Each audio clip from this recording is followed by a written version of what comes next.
তোমার হিসাব তোমার কাছে রাখো।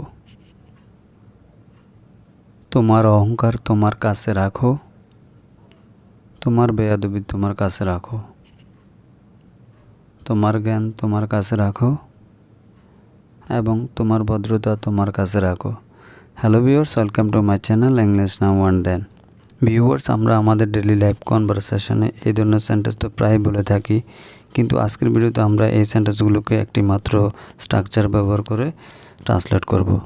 আর স্ট্রাকচারটি হলো কিফ, then your, then object, and then to, and then yourself. Now take a look some example for better understood. Before that, if you are anyone in this channel, please subscribe my channel and press the bell icon to get interesting video like this.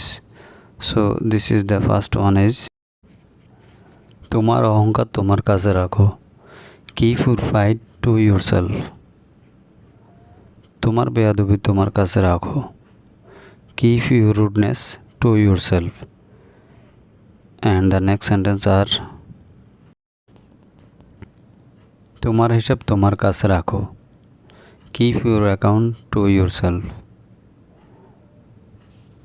তোমার ভদ্রতা তোমার কাছে রাখো। Keep your modesty to yourself. And also the next sentence is তোমার জ্ঞান তোমার কাছে রাখো। এবং এই সেন্টেন্সটির ইংলিশ ট্রান্সলেট কী হবে তা অবশ্যই কমেন্ট বক্সে লিখে জানাবেন। That's all for the videos. Hope you are enjoying this video till the end. Please do like, share and comments. Never mistake to subscribe this channel. Thank you.